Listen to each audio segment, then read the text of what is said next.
Bueno, estamos con Eduardo Nakayama, que es presidente de la Asociación Cultural Manduana, es un investigador de la historia nacional, y estamos hablando sobre Humaitá, señora, usted que está manejando, señor, usted que está manejando, llegando a casa, o atorado en algún sitio del tránsito, a la gente de Pilar que nos está escuchando a través de Radio Plus, el programa del amigo Edgar López, a la gente de todo el país que nos escucha a través de la señal de la radio o la señal en internet. Y cuando hablamos de Humaitá, estamos hablando de un sitio que en estos días es noticia, pero quisiéramos que conocieran mejor de qué estamos hablando. Fue durante la historia paraguaya, previa a la guerra, y durante una parte importante de la guerra Guazú, el sitio más fortificado de la historia de Paraguay. Por la importancia, era la punta de un embudo por donde inexorablemente tenían que entrar las fuerzas aliadas. No había otro sitio, solamente Humaitá. Humaitá les retuvo por años a quizás, no sé, y Eduardo va a apuntar si me equivoco, en conjunto la escuadra más poderosa de América del Sur, por lo menos de aquellos tiempos. ¿Qué diferencias tecnológicas había? Estaba tratando de encarar. Y después que les explique un poco a la gente, Eduardo, qué emplazamientos tenía Humaitá para hacerla tan temible. Perfecto. Estábamos hablando del tema de la tecnología, ¿verdad? Naval, sobre todo de qué cambios se habían producido tanto en la guerra de Crimea como en la guerra de secesión, la civil estadounidense, donde incluso se llegaban a utilizar submarinos. Y justamente estábamos rescatando eso y comentándole a la gente, ¿verdad? Entonces, nosotros que teníamos el buque insignia nuestro, que era el Tacuarí, construido en Londres, en Inglaterra, y traído por Francisco Solano en el 55, tenía aún el casco de madera. La mayoría de los buques de nuestra armada eran buques mercantes que fueron artillados posteriormente para la guerra, no eran buques de guerra. Un casco de madera. Exactamente, con casco de madera. Nosotros llegamos a encomendar a astilleros franceses e ingleses, en total creo que 5 buques. Uno de ellos era un hermoso acorazado monitor de nombre Némesis, que posteriormente por aparentemente malos manejos de nuestro representante diplomático en Europa, se perdió y pagaron los brasileños, le renombraron como Silvao y nos trajeron acá a hacer la guerra con nuestro mismo buque, ¿verdad? Fíjate. Ese es uno de ellos, ¿verdad? Pero habían varios acorazados. Estaban los acorazados que ya tenían el fuselaje totalmente de hierro, y también estaban los encorazados, que eran buques que tenían de madera aún, pero eran colocados como un blindaje con cuerdas para hacerlos, invulnerables a las balas de cañón nuestras. Y de hecho, en el Museo Histórico Nacional de Río de Janeiro uno puede apreciar las planchuelas que tenían los acorazados con el daño que le causaban nuestros cañones, que si bien era un daño, importante, no conseguían perforar la mayoría de las veces esa coraza, ¿verdad? Entonces, pero ¿por qué igual ellos, teniendo ese adelanto tecnológico, no podían pasar? Ahí se habla mucho de una disputa entre Mitre y lo que fue después Caxias, cuando llegó, ¿verdad?, a hacerse cargo del ejército, y se echan la culpa mutuamente, ¿verdad?, de que Mitre decía que hacía tiempo que se tenía que haber cruzado Humaitá, de que él sabía de que nuestras baterías no iban a hacerle mucho daño a los buques, etcétera, etcétera. Pero no es tanto así, porque vos podías haber pasado con algunos acorazados, pero los acorazados no tenían mucha capacidad de llevar tropas. Simplemente pasaban, claro.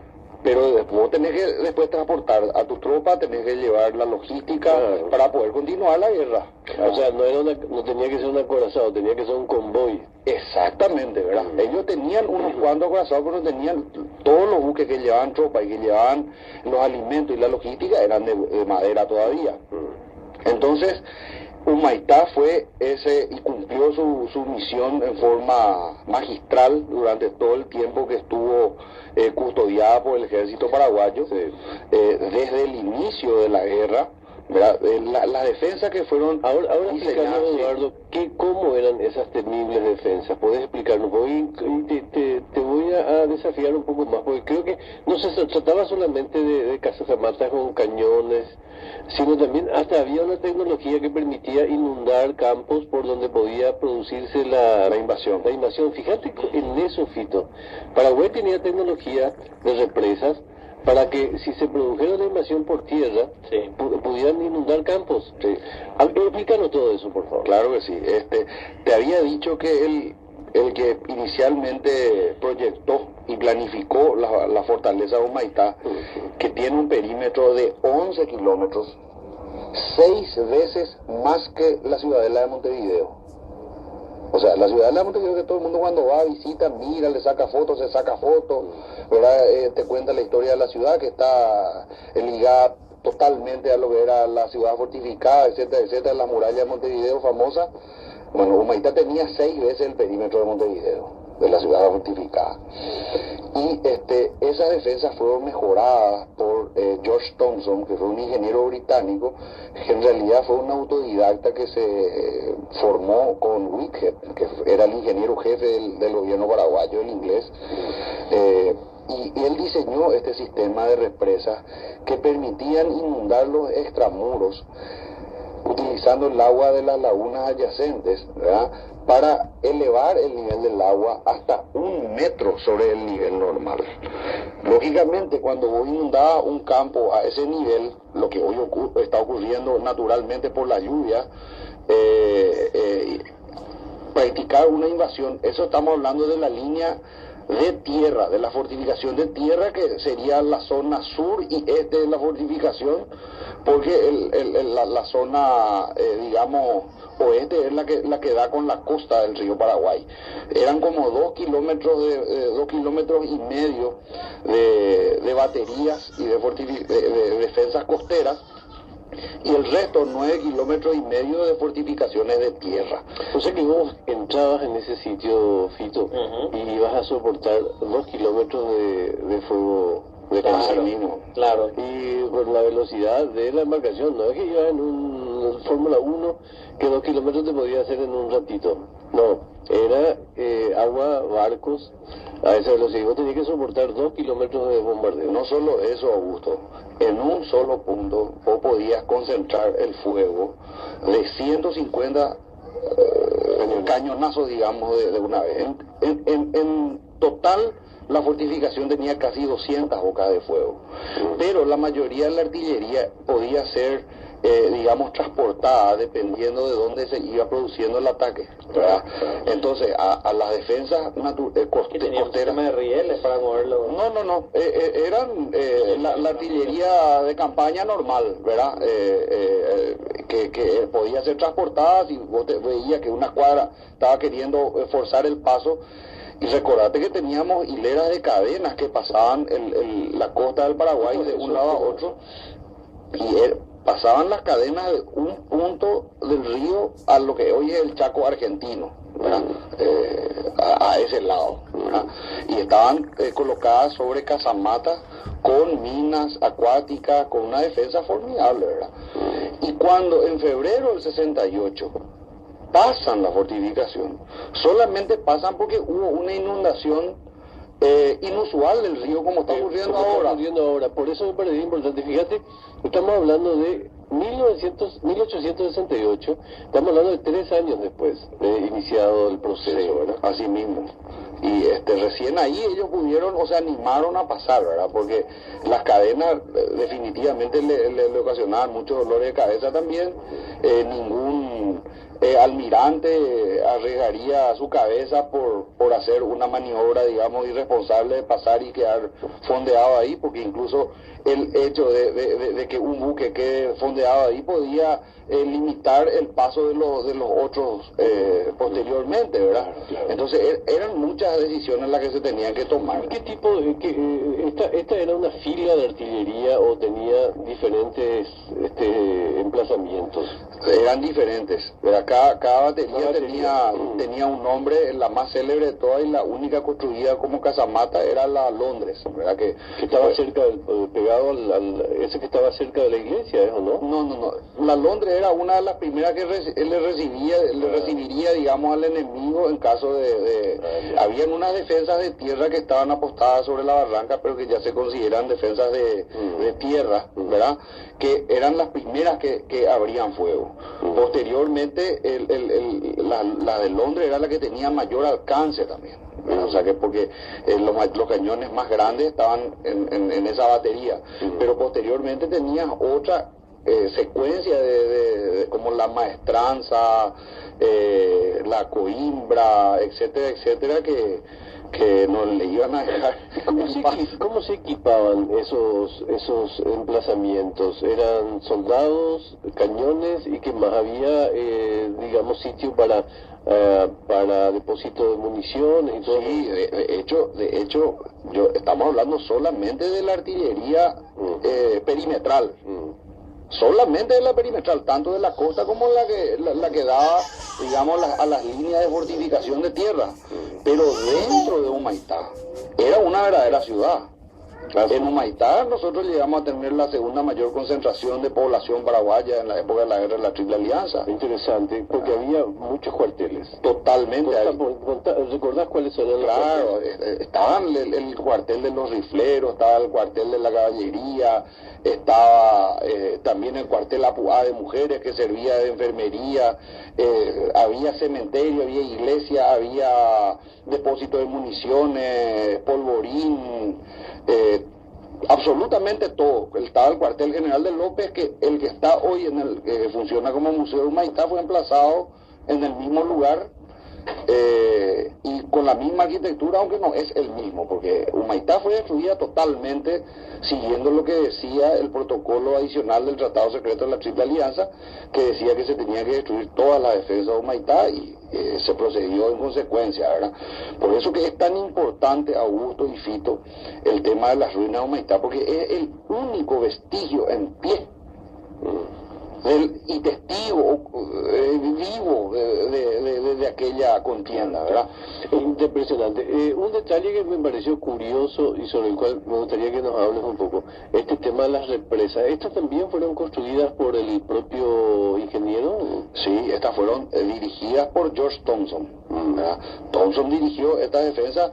Recordate que Thompson... Digo, las represas que construyeron para inundar los extramuros, sí, eso fue incorporación de Thompson, ¿verdad? Al diseño original de la fortificación que había hecho Morgenstern, Thompson innovó y trajo el tema de la represa. Que ellos inundaban con agua del... Con agua de las lagunas adyacentes. Habían dos lagunas adyacentes permanentes seculares que ellos, hablando mal y pronto para que la gente entienda, le ponían como como una canilla que vos abrías y se inundaba el campo. Cuando vos inundás el campo, aparte de tu línea de fortificación, imagínense un castillo, claro, ¿ok? Porque ese es el principio de una fortificación. El castillo, ustedes saben que tiene un foso, que es el famoso que ponen el puente encima para que pase el caballo y la princesa, y bueno, el mismo principio, el principio de fortificación es el mismo en todo el mundo en ingeniería militar. Vos tenés que tener una línea de fortificación elevado con un terraplén, vos tenés que estar más arriba que tu adversario para tener un campo de tiro mejor.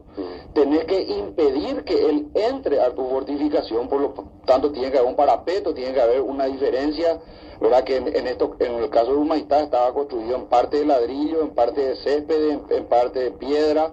Se utilizaba y se adecuaba al tipo de geografía del lugar, porque imagínate que vos tenés 9,5 kilómetros de línea perimetral que fortificar. En 9,5 kilómetros es como irte en línea recta de acá a San Lorenzo. Exacto. Vos tenés varios tipos de terreno, tenés colinas, elevaciones, tenés lagunas, bueno, entonces los ingenieros militares ideaban en ese perímetro lineal diferentes tipos de defensa de acuerdo al terreno en ese lugar. Así era Humaitá la ciudad y el pueblo sobre el cual estamos hablando en estos días a consecuencia de la inundación. En este momento estamos acá en estudios de Radio 1000 con Eduardo Nakayama, que es presidente de la Asociación Cultural Manduara, y este programa está siendo transmitido transmitido también por Radio Plus de Pilar, por el programa del compañero Edgar López en directo, aparte que nos pueden escuchar por internet y por la señal de aire. ¿Qué pasó con la fortificación con tan formidable fortificación después de la caída militar, digamos, de las tropas paraguayas? Bueno, tenemos que aclarar que Humaitá nunca cayó por asalto en poder del enemigo, claro, ¿verdad? Su fama de inexpugnable, que la compararon siempre con Sebastopol, que también está de moda ahora con el tema de Crimea, ¿verdad? De Rusia, Ucrania, etcétera. Se la conocía a Humaitá como la Sebastopol de América. Sí. Tenía una fama de inexpugnable, de que no podía ser tomada bajo ningún punto de vista, y eso se cumplió a cabalidad. ¿Por qué se cumplió a cabalidad esto? Porque desde el principio de la guerra, digamos ya defensiva, desde abril del 66 hasta mediados del 68, en que es abandonada la posición, porque fue sitiada por tierra.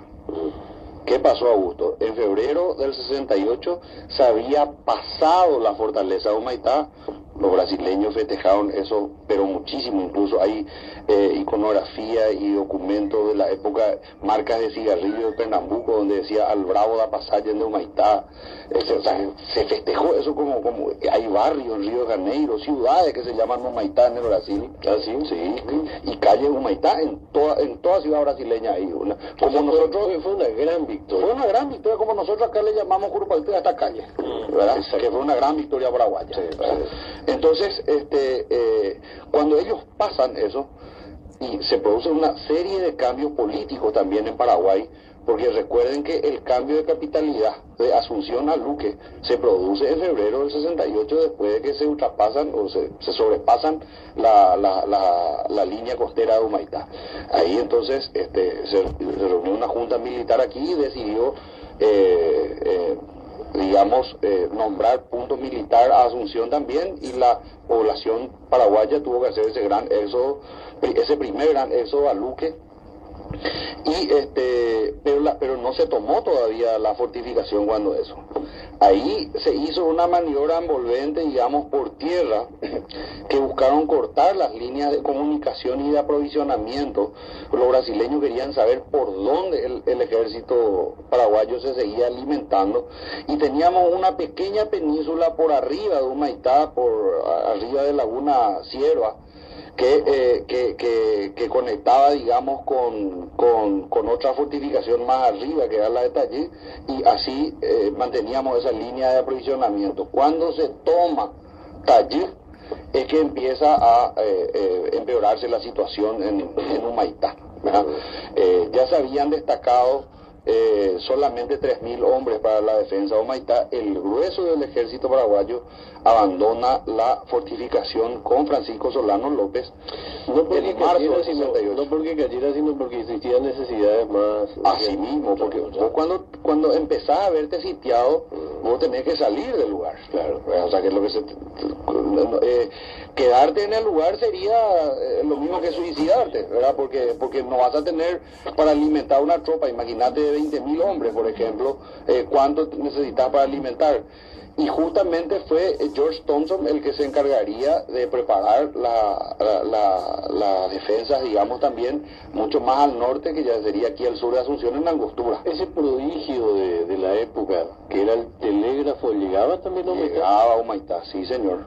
Teníamos dentro del cuadrilátero, que es, digamos, el teatro de operaciones, que vos dijiste, esa franja estrecha que va desde el río Paraguay a unos 50, 60 kilómetros, no más que eso. Teníamos, si no me falla la memoria, casi 15 o 16 estaciones telegráficas que comunicaban Quilpué, con Bucú, con Humaitá, de vuelta con Asunción, etcétera, etcétera. O sea que estamos hablando de lo que hoy sería tener wifi en impresionante. No, realmente estamos hablando de una tecnología muy avanzada. Y vamos a preguntarte cómo lo hicieron, y después vamos a pedirte incluso nos hables un poquito de Curupaytí también. No podemos estar tan cerca de Curupaytí y no hablar de Curupaytí. ¿Te parece, Fito, que destinemos... Mira que hay historia en todas nuestras calles y la ignoramos absolutamente. ¿Te parece que destinemos, puedes quedarte un rato más? Sí, todo el programa. Vamos a dedicarle todo el programa. Hay varios emprendimientos en este momento que tienen que ver con Ñembucú y particularmente con esta región.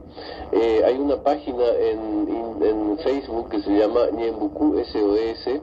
Estamos en una situación de emergencia, no te pedimos plata, solo te pedimos que ayudes con alimentos no perecederos, agua mineral, bolsas de pillera. Dice una de las campañas que nos envía Víctor Ocampo, a quien saludamos, y bueno, ya apoyamos en la difusión a partir de este momento. Hay otras campañas que les voy a citar también.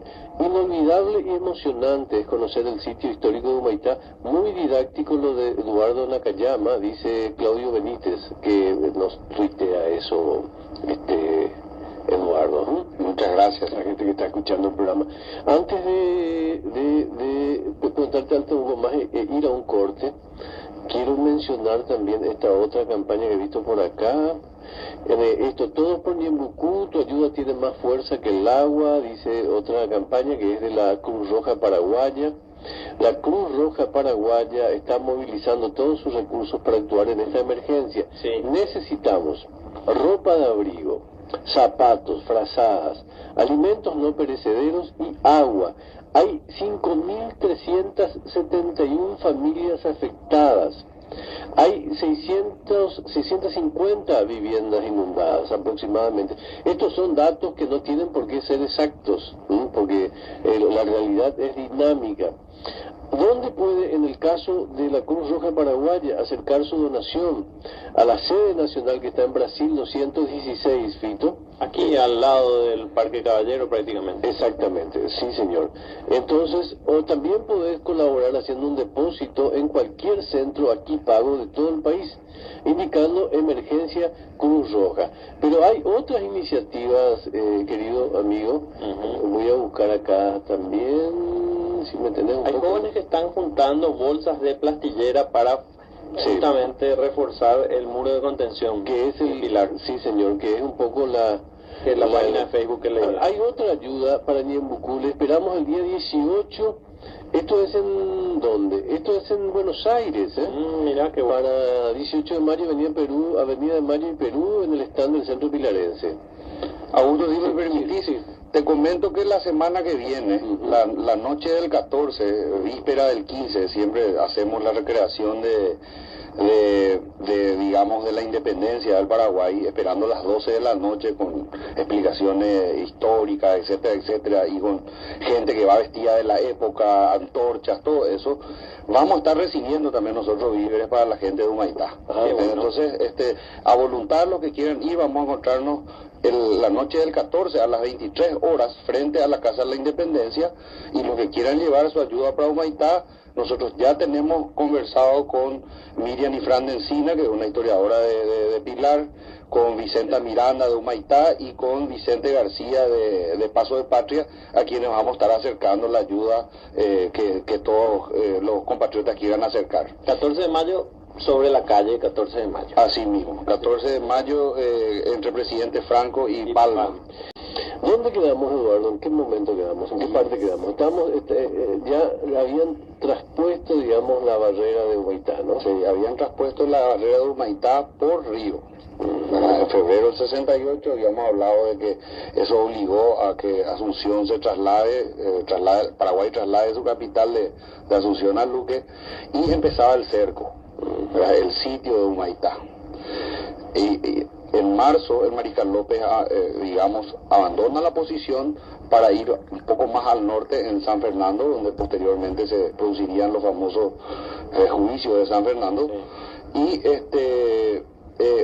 quedó una guarnición de 3.000 hombres a cargo de Paulino Alén, que quedó como comandante, y que rechazó con ¿Le esa... quisieron sobornar a él en algún momento? Sí, le quisieron sobornar en varias ocasiones, ¿verdad? Le ofrecieron el oro, el moro, como se dice, y él altivamente rechazó todas las veces la propuesta de los aliados.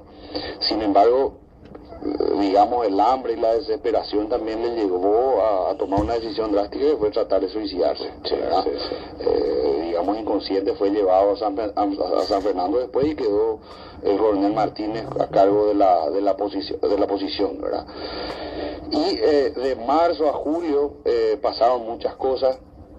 El general Argolo y Osorio, uno por el sur, otro por el este, trataron de penetrar en la fortificación, fueron rechazados con muchísimas bajas para sus fuerzas,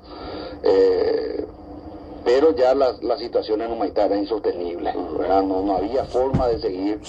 Entonces se hizo una evacuación ordenadísima y planificada como misión imposible, sería hoy, ¿verdad? Se pintaron troncos, gruesos troncos de árboles, se reemplazaron los cañones, ¿verdad? Se pusieron los troncos en lugar de esos cañones, y la noche del 24 de julio, que es el natalicio del Mariscal López, la banda militar paraguaya tocó toda la noche simulando festejar el cumpleaños del Mariscal. Y mientras tocaba la banda y se festejaba y habían gritos, los famosos zapucay, los aliados se acuerdan mucho de los zapucay de los paraguayos cuando festejaban victoria, etcétera, etcétera, se produce la evacuación de la fortificación. Todos, hasta el último combatiente, abandonó la fortaleza de Humaitá sin que los aliados se den cuenta. Impresionante, impresionante. Y enfrente a las cuadras. La escuadra estaba fondeada prácticamente muy cerca. Sin embargo, a la noche y en canoa se procedió a la evacuación por la península, que es, digamos, lo que está enfrente a Humaitá, que hoy día es Chaco argentino, y posteriormente se producirían ahí otros combates, pero ya fuera de la fortificación. Por lo tanto, nosotros podemos sostener, sin temor a equivocarnos, que la fortaleza de Humaitá quedó invicta, ¿verdad? Que nunca fue tomada por asalto por los aliados. Aunque después de la guerra, totalmente, ¿verdad? Una vez abandonada la posición, claro, no fue tomada. Militarmente hay una diferencia sustancial cuando vos tomás y plantás, etcétera, que cuando no abandonas la posición. Claro. Vos incluso puedes llegar a abandonar una posición porque estratégicamente ya no tiene valor estratégico o táctico, ¿verdad? Sí. Pero en este caso, lógicamente, fue una cuestión, digamos, provocada, porque fue un sitio que ya no había, digamos, mucho que hacer ahí. Entonces, las líneas paraguayas se habían retirado más hacia Asunción, en la línea del Tebicuarel primero y después del arroyo Piquín, que fueron las fortificaciones. Claro. Habíamos hablado al principio que todo ese es un escenario muy pequeño en términos geográficos y en términos de distancia. Sí. Que cuando nos presentan las batallas separadas en los libros de historia pensamos que aquí queda Humaitá y lejísimo queda Curupaytí y no sé dónde queda Tuyuti, pero todo está absolutamente cercano. Porque no tenemos tiempo, que solamente tenemos 10, 12 minutos nada más. Háblanos un poco de por lo menos de una batalla famosa que fue Curupaytí, que es motivo de orgullo y que no es solamente una calle que corre aquí cerquita, una cuadra, sino es un sitio histórico glorioso de la historia de Paraguay que está cerquita de Humaitá. Perfecto, así como decía Augusto, todos los sitios están muy cerca ahí. Yo le invito a todos los compatriotas a que vayan a conocer esos sitios históricos. Yo creo que tiene que ser obligación de todo paraguayo ir a visitar ese templo de la República, que es el departamento de Ñembucú. Y uno puede hacer PC en Pilar si quiere, pero si quiere, digamos, tener una mayor comodidad, hotel, etcétera, etcétera, pero en Humaitá también hay. También uno puede quedar en Humaitá o puede ir a Paso de Patria y a partir de ahí visitar los lugares, ¿verdad? Curupaytí, por ejemplo, no está muy lejos de Humaitá. Uno puede llegar en auto en menos de 20 minutos, media hora, ¿verdad? Y llega hasta el lugar. Hoy día está un poco difícil llegar por los caminos. Ayer hacíamos un reclamo muy fuerte a las autoridades que se ocupen de una vez por todas por Ñembucú, que es un templo de todos los paraguayos, ¿verdad? Y en Curupaytí, precisamente, que queda al sur de Humaitá, y que formaba parte del polígono fortificado, como dijimos, pero que era otra línea de fortificación diferente, era separada por unos cuantos esterales entre Humaitá y Curupaytí. Tenemos que ubicarnos también en el contexto histórico, ¿verdad?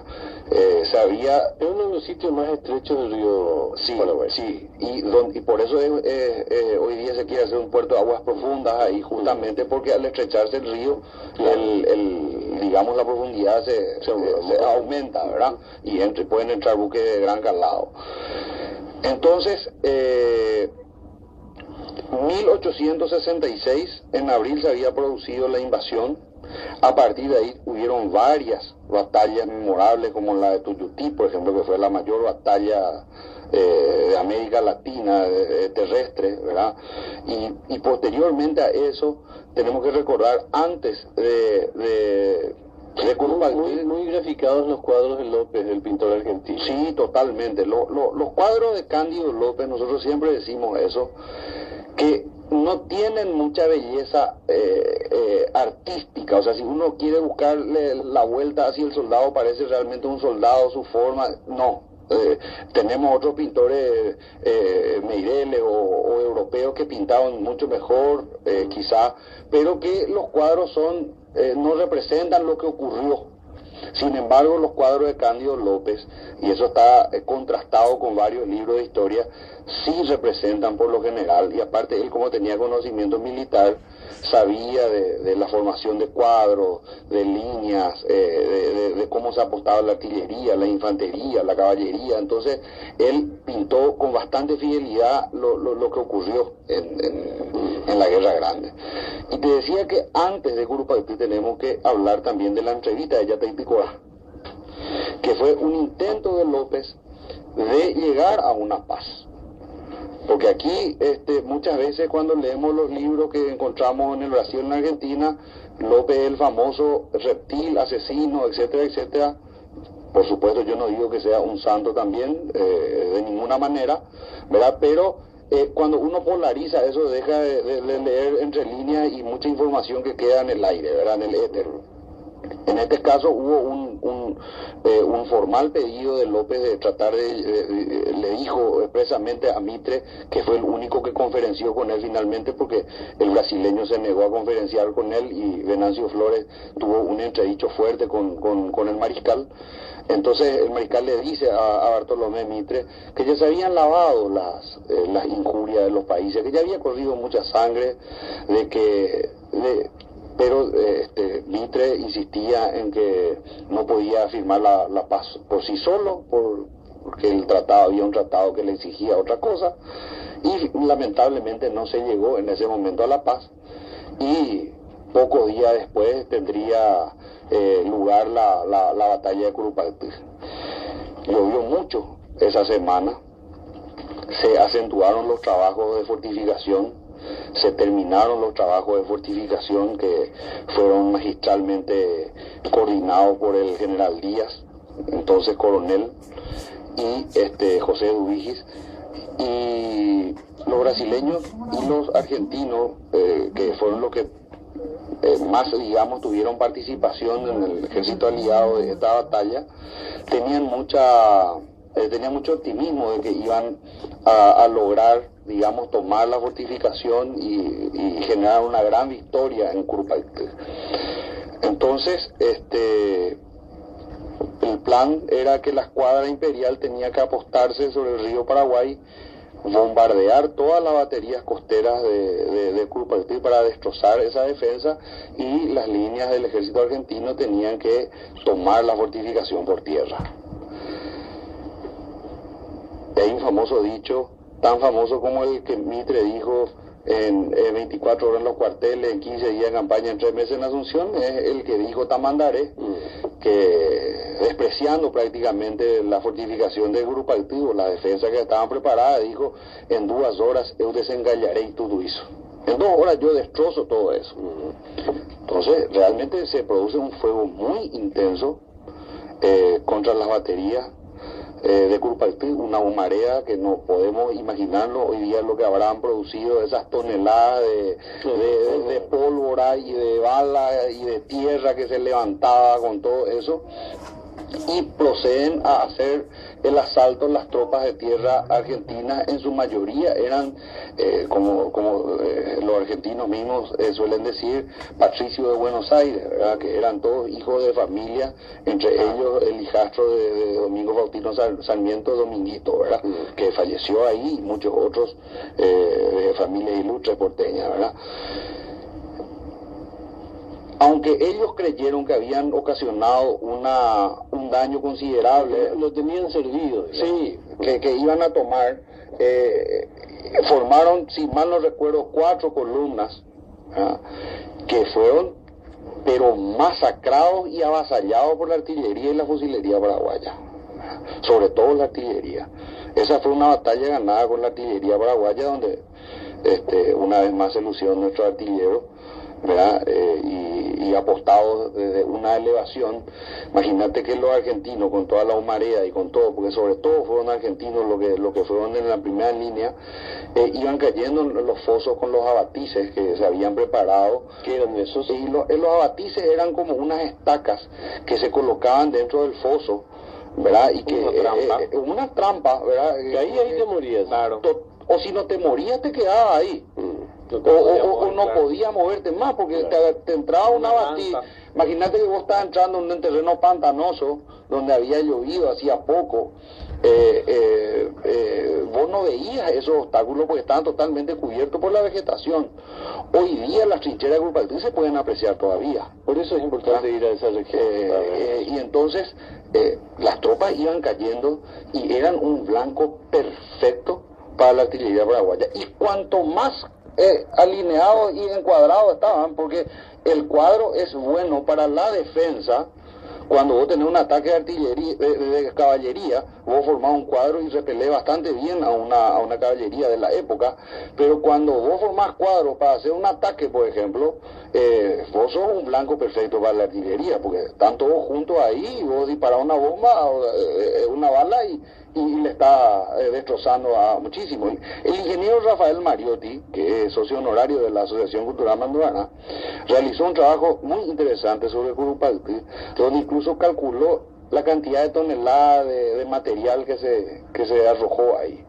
Y que hoy día uno puede ir y patea la tierra y encuentra. Ayer Rubiani nos hablaba de eso, que en cada patio de Huaytá y esa región uno puede encontrar totalmente la arqueología de la guerra, ¿no? Sí, y nunca se hizo, Augusto, hasta ahora un trabajo serio. Entonces eso termina, estoy viendo nomás acá un dato, eso termina, imagínense oyentes, Fito, con 92 bajas paraguayas y unas 10.000 bajas aliadas. Impresionante la relación. No, la relación es brutal, ¿verdad? Lógicamente hay diferencias entre las distintas fuentes, ¿verdad? Uno toma lo que dice Centurión, o lo que dice los partes brasileños, argentinos, etcétera, etcétera. Siempre el parte militar tiene digamos, una particularidad, que es que quiere disminuir su baja y aumentar la del enemigo, ¿verdad? Eso es categórico y se encuentra en toda la guerra, ¿verdad? Sí. Pero uno puede llegar a promediar y definitivamente murieron menos de 100 paraguayos, eso es categórico. Algunos hablan incluso de 40, o de 49, de 47, ¿verdad? Otros hablan de 90, ¿verdad?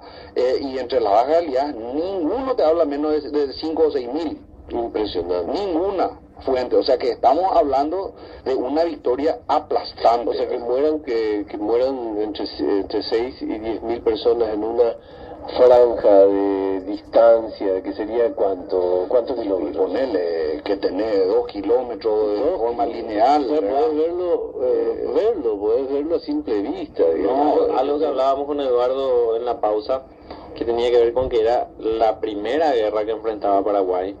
El ejército paraguayo no tenía la tradición, la experiencia, el conocimiento, la oficialidad no estaba formada en términos de batallas, hablando de lo que es una guerra, y Paraguay de todas formas enfrentó a un ejército aliado que era totalmente muy experimentado. Sí. Tengo 2 minutitos, Eduardo, y quiero invertirlo en que nos comentes un poco qué cosas te inquietan inquietan en relación a cómo se mantienen esos sitios, qué cosas quisieras que sucedieran para que estuvieran mejor, qué aspiraciones tienen como asociación que visitaron ese sitio.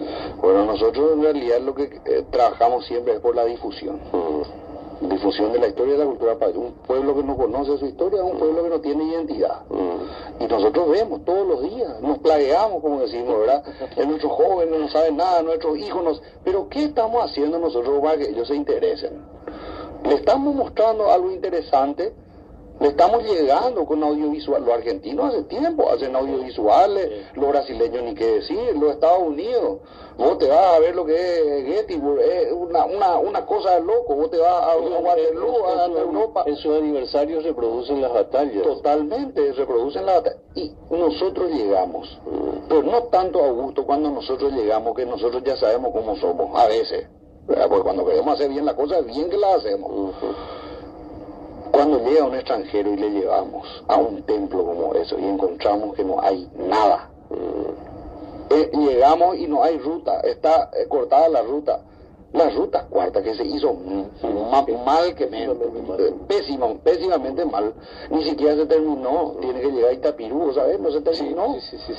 Pero además esos sitios no tienen buena señalización. No tienen señalización, Augusto. No tiene señalización, no hay nada que hacer. Vos no podés llegar, no tener un gift shop donde comprar algún recuerdo que te entregue. Yo te aseguro que un paraguayo que vaya y encuentra alguna taza, algún pañuelito, algún imán para poner en su heladera que diga Curupaltido, o que diga Humaitá, etcétera, va a comprar. Para poder contar la historia. Claro.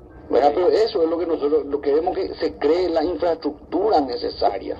Ya te voy a agradecer por la presencia. Antes quiero mencionar más mensajes. Nos escribe Eddie Valiente, dice: excelente programa, como siempre, muy educativo e interesante.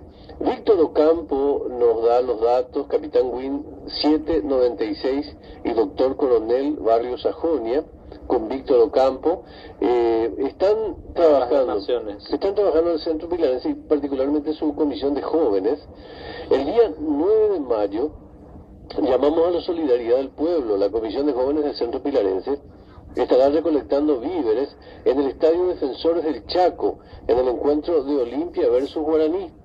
Para los que quieran acercar su aporte para nuestros hermanos damnificados del Yembucú, abrigos, alimentos no perecederos, frazadas, todo aporte es válido. Para más información, 0985-297-530, 0994-359-697, 0994-359-697 y 0981-116-425. Favor compartir, ya lo estamos haciendo, querido Emilio Urue, que nos envía esto. Y bueno, vamos a seguir. ¿Cuándo es el 9? ¿Qué día cae? Hoy el 6. Hoy el 6. Martes 6. Miércoles 7.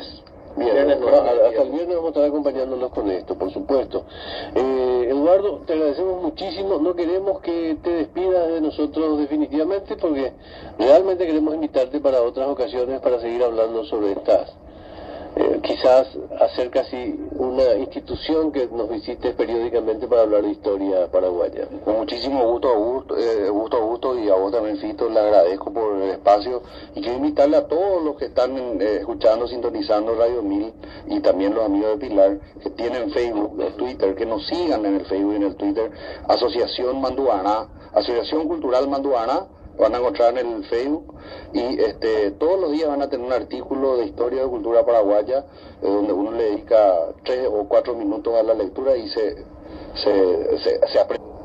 O sea, la ciudad de Montevideo, que todo el mundo cuando va, visita, mira, le saca fotos, ¿verdad? Te cuenta la historia de la ciudad, que está ligada totalmente a lo que era la ciudad fortificada, etcétera, la muralla de Montevideo famosa. Bueno, Humaitá tenía 6 veces el perímetro de Montevideo, de la ciudad fortificada. Y esas defensas fueron mejoradas por George Thompson, que fue un ingeniero británico, que en realidad fue un autodidacta que se formó con Whitehead, que era el ingeniero jefe del gobierno paraguayo, el inglés. Y él diseñó este sistema de represas que permitían inundar los extramuros. utilizando el agua de las lagunas adyacentes, ¿verdad?, para elevar el nivel del agua hasta 1 metro sobre el nivel normal. Lógicamente, cuando vos inundabas un campo a ese nivel, lo que hoy está ocurriendo naturalmente por la lluvia, practicar una invasión, eso estamos hablando de la línea de tierra, de la fortificación de tierra, que sería la zona sur y este de la fortificación, porque la zona, digamos, oeste es la que da con la costa del río Paraguay. Eran como 2 kilómetros, 2 kilómetros y medio de baterías y de defensas costeras, y el resto 9 kilómetros y medio de fortificaciones de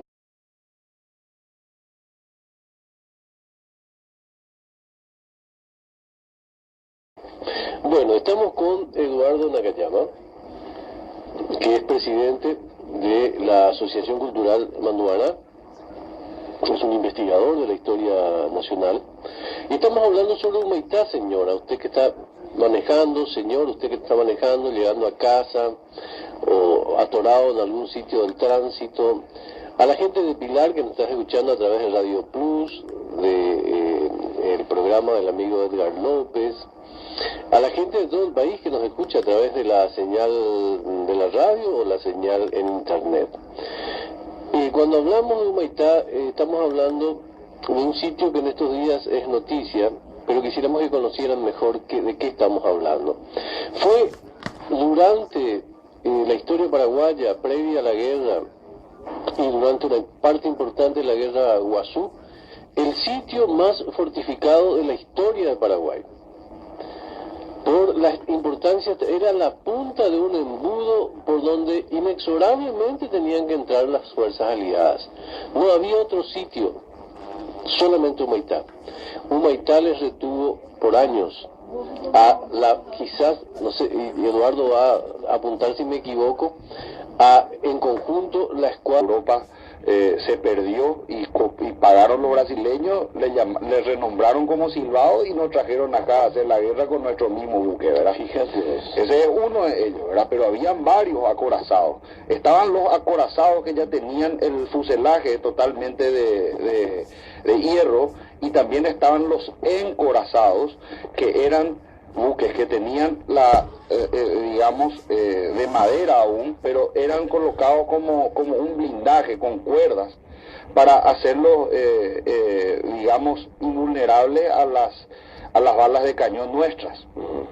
Y de hecho, en el Museo Histórico Nacional de Río de Janeiro uno puede apreciar las planchuelas que tenían los acorazados, con el daño que le causaban nuestros cañones, que si bien era un daño, digamos, importante, no conseguían perforar la mayoría de las veces esa coraza, ¿verdad? Entonces, pero ¿por qué igual ellos, teniendo ese adelanto tecnológico, no podían pasar?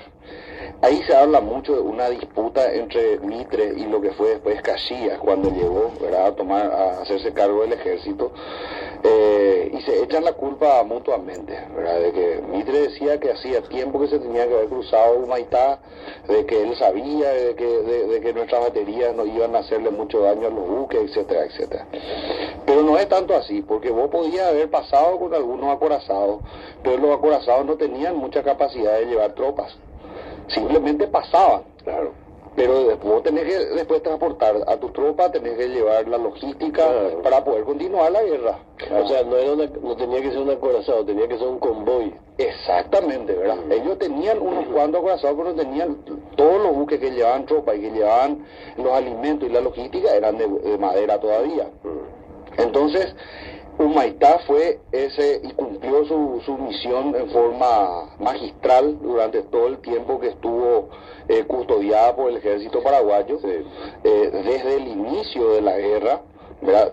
Las defensas que fueron... Ahora explícanos, Eduardo, ¿cómo eran esas temibles defensas? ¿Podés explicarnos? Te voy a desafiar un poco más, porque creo que no se trataba solamente de cazamatas con cañones, sino también hasta había una tecnología que permitía inundar campos por donde podía producirse la invasión. Fíjate en eso, Fito.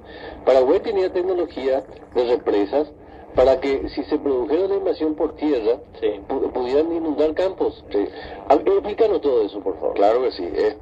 Te había dicho que el que inicialmente proyectó y planificó la fortaleza de Humaitá, que tiene un perímetro de 11 kilómetros, 6 veces más que la ciudadela de Montevideo. La más poderosa de América del Sur, por lo menos de aquellos tiempos. ¿Qué diferencias tecnológicas estabas tratando de encarar? Y después que les explique un poco a la gente, Eduardo, ¿qué emplazamientos tenía Humaitá para hacerla tan temible? Perfecto. Estábamos hablando del tema de la tecnología, ¿verdad? De naval, sobre todo de qué cambios se habían producido tanto en la guerra de Crimea como en la guerra de secesión, la civil estadounidense, donde incluso se llegaban a utilizar submarinos. Hoy justamente estábamos rescatando eso y comentándole a la gente, ¿verdad? Entonces, nosotros que teníamos el buque insignia nuestro, que era el Tacuarí, construido en Londres, en Inglaterra, y traído por Francisco Solano en el 55, tenía aún el casco de madera. La mayoría de los buques de nuestra armada eran buques mercantes que fueron artillados posteriormente para la guerra, no eran buques de guerra. Un casco de madera. Exactamente, con casco de madera. Nosotros llegamos a encomendar a astilleros franceses e ingleses, en total creo que 5 buques. Uno de ellos era un hermoso acorazado monitor de nombre Némesis, que posteriormente por aparentemente malos manejos de nuestro representante diplomático en Europa,